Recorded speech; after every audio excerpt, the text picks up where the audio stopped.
Good morning बच्चों, मैं आपकी समाज शास्त्र की शिक्षिका। बच्चों, कल हमने अपने चौथे अध्याय में महत्वपूर्ण शब्दों के बारे में जाना था। बच्चों, आज हम अपना लेसन शुरू करते हुए पहला प्रश्न जानेंगे। हमारा जो इसमें पहला पॉइंट है वो है संस्कृति। बच्चों, संस्कृति क्या है? बच्चों, समाज शास्त्र में जो है संस्कृति को सीखे हुए व्यवहार, प्रतिमानों तथा सामाजिक विरासत के आधार पर समझने का प्रयास किया जाता है। प्रत्येक समाज की अपनी अलग अलग संस्कृति होती है। संस्कृति जो है सभी समाजों में पाई जाती है। वैसे तो संस्कृति का अध्ययन मानव शास्त्र में किया जाता है, लेकिन समाज शास्त्र में भी संस्कृति का अध्ययन किया जाता है।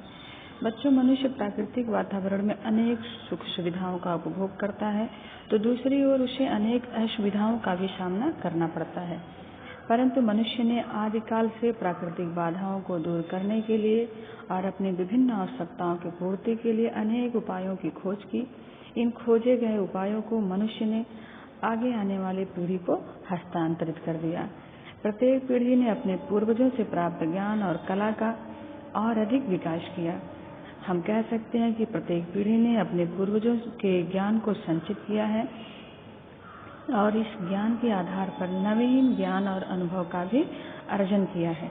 इस प्रकार के ज्ञान और अनुभव के अंतर्गत यंत्र, प्रवृत्तियां, प्रथाएं, विचार और मूल्य आदि आते हैं।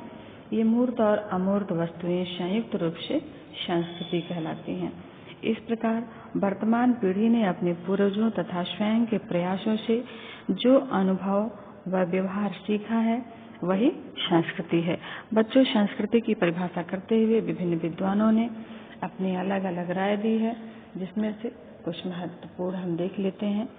इसमें मैकइवर एवं पेज ने कहा है, संस्कृति हमारे दैनिक व्यवहार में कला, साहित्य, धर्म, मनोरंजन और आनंद में पाए जाने वाले रहन सहन और विचारों के ढंग में हमारी प्रकृति की अभिव्यक्ति है।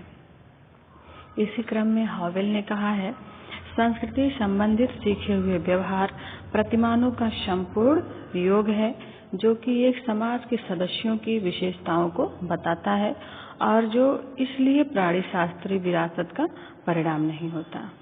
इसी क्रम में टाइलर ने कहा है, संस्कृति वह संपूर्ण जटिल व्यवस्था है जिसमें समस्त ज्ञान, विश्वास, कला, नैतिकता के सिद्धांत, विधि विधान, प्रथाएं एवं अन्य समस्त योजनाएं सम्मिलित हैं, जिन्हें व्यक्ति समाज का सदस्य होने के नाते प्राप्त करता है। इसी क्रम में रेडक्लिफ के अनुसार संस्कृति ऐसे परंपरागत विश्वासों के संगठित समूह को कहते हैं जो कला एवं कलाकृतियों में प्रतिबिंबित होते हैं तथा जो परंपरा द्वारा चलाए जाते हैं और किसी मानव समूह की विशेषता को चित्रित करते हैं। बच्चों, इन परिभाषाओं से हम समझ सकते हैं कि संस्कृति में संबंधित समूह अथवा समाज के विश्वास, आदर्श, विचार, व्यवहार, प्रतिमान, रीति रिवाज सभी इसमें सम्मिलित होते हैं। संस्कृति एक समूह से संबद्ध रीति रिवाजों, परंपराओं और चालू व्यवहारों के प्रतिमान से बनती है। बच्चों, संस्कृति की कुछ विशेषताएं होती हैं। इसमें से कुछ प्रमुख विशेषताएं आपको यहाँ पे बताई जा रही हैं। सीखा हुआ आचरण। बच्चों, समाज में व्यक्ति समाजीकरण करता है और हमेशा कुछ न कुछ सीखता रहता है और अपने इसी सीखने के गुण के कारण वह जो है अपनी संस्कृति में सीखे हुए अनुभव, विचार, प्रतिमान आदि तत्वों को सम्मिलित करता है। इसीलिए संस्कृति को सीखा हुआ व्यवहार कहा जाता है। बाल कटवाना, लाइन में खड़ा होना, अच्छे कपड़े पहनना, अभिवादन करना, नाचना, गाना इत्यादि जो है सीखे हुए व्यवहार के उदाहरण हैं। तो मनुष्य जो कुछ भी ज्ञात अज्ञात रूप से समाज से सीखता है वह सब संस्कृति में सम्मिलित होता है। संस्कृति की दूसरी विशेषता है संस्कृति मानवीय होती है। संस्कृति मानव समाज की मौलिक विशेषता है। पशु समाज में किसी प्रकार की संस्कृति नहीं होती। पशु भी अनेक प्रकार के व्यवहार सीखते हैं, परंतु उनका यह सीखना पीढ़ी दर पीढ़ी का रूप नहीं लेता है। भाषा के रूप में पशुओं में संस्कृति का प्रश्न नहीं उठता। संगठित प्रतिमान। संस्कृति एक सीखे हुए आचरण की संगठित प्रतिमान के रूप में होती है। संस्कृति में प्रत्येक व्यक्ति के आचरणों को इकाइयों में एक व्यवस्था और संबंध होता है।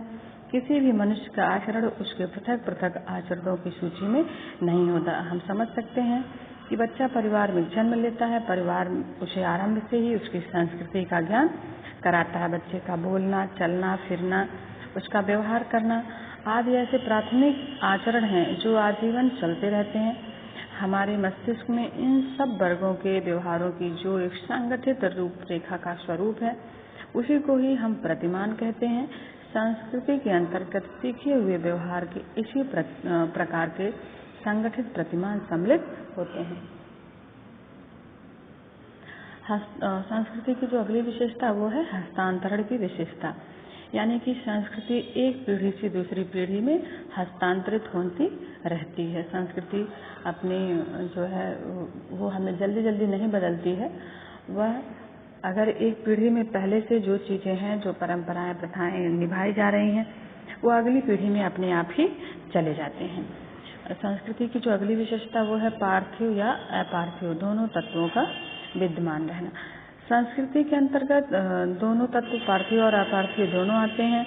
ये दोनों ही तत्व संस्कृति का निर्माण करते हैं। अपार्थिव स्वरूप को हम आचरण या क्रिया कह सकते हैं, अर्थात जिसे हम न तो छू सकें न तो देख सकें, जिसका कोई स्वरूप न हो, जैसे बोलना, गाना, वादन करना। और जिन पार्थिव या साकार वस्तुओं का मनुष्य सृजन करता है वो पार्थिव है, जैसे रेडियो, मोटर, टेलीविजन इत्यादि। बच्चों, संस्कृति का जो अगला गुण है वो है परिवर्तनशीलता। संस्कृति में परिवर्तन हमेशा होता रहता है और इसमें परिवर्तन इस धीमी गति से होता है, आकस्मिक रूप से नहीं होता है। वास्तव में संस्कृति मनुष्य के विभिन्न प्रकार की आवश्यकताओं की पूर्ति की विधियों का नाम है। चूंकि समाज में परिस्थितियां सदा एक सी नहीं रहती हैं, इसलिए आवश्यकताओं की पूर्ति की विधियों में परिवर्तन होता रहता है। जैसे पहले जो है युद्धों में तलवार और तीर से युद्ध किया जाता था, लेकिन समय बदला और अब जो है हम बंदूक और बम इत्यादि से लोग जो है युद्ध करते हैं। और पहले जैसे लोग कहीं जाते थे तो पैदल या फिर बैलगाड़ी से जाते थे, लेकिन आज तो आप देखते हैं कार, रेलगाड़ी और वायुयान, कितनी सारी सुविधाएं हैं। तो हमने अपने समय और ज़रूरत के साथ अपने आवागमन के साधन में, अपने सुख सुविधाओं के साधन में परिवर्तन कर लिया है। संस्कृति की अगली विशेषता है आदर्शात्मकता। संस्कृति में सामाजिक विचार, व्यवहार, प्रतिमान आदि स्वरूप होते हैं। इनके अनुसार कार्य करना सुसंस्कृत होने का प्रतीक माना जाता है। सभी मनुष्य संस्कृति के आदर्श प्रतिमानों के अनुसार अपने जीवन को बनाने का प्रयास करते हैं। इसीलिए संस्कृति को जो इसकी प्रकृति है उसे आदर्शात्मक माना गया है। और सामाजिकता का गुण, संस्कृति में सामाजिकता का गुण पाया जाता है। संस्कृति का जन्म समाज में तथा समाज के सदस्यों के द्वारा होता है। इसीलिए यह कहा जा सकता है कि मानव स्वयं अपने संस्कृति का निर्माता होता है। मानव समाज के बाहर संस्कृति की रक्षा नहीं की जा सकती। पशु समाज संस्कृति विहीन समाज है, क्योंकि इसमें किसी प्रकार की संस्कृति नहीं पाई जाती है। बच्चों, संस्कृति का एक और गुण है भिन्नता। प्रत्येक समाज की संस्कृति भिन्न होती है, अर्थात प्रत्येक समाज की अपनी पृथक प्रथाएं, परंपराएं होती हैं, धर्म, विश्वास, कला इत्यादि होती है। और संस्कृति में भिन्नता के कारण ही विभिन्न समाजों में रहने वाले लोगों का रहन सहन, खान पान, मूल्य, विश्वास एवं रीति रिवाज भिन्न होते हैं। बच्चों, निष्कर्ष के रूप में हम कह सकते हैं कि जो संस्कृति है वह एक समूह का मूलधन है। वह मनुष्यों की एक ऐसी पूर्ववर्ती समष्टि है जिसमें व्यक्ति पैदा होता है। वह एक माध्यम है जिसमें व्यक्ति पैदा होते और विकसित होते हैं। संस्कृति मानव जीवन का सार है। संस्कृति परिवर्तित तथा विकसित होती है और यह पीढ़ी दर पीढ़ी हस्तांतरित होकर निरंतर समृद्ध हो रही है। बच्चों, अपनी अगली वीडियो में हम जानेंगे सभ्यता के बारे में। सभ्यता क्या है, सभ्यता का अर्थ, उसकी परिभाषा, उसकी विशेषताएं इत्यादि। तो बच्चों, आज की वीडियो आप सुन लेंगे, पढ़ लेंगे। इसके बाद अपनी बुक से भी इस लेसन को आप एक बार पढ़ लेंगे। धन्यवाद बच्चों।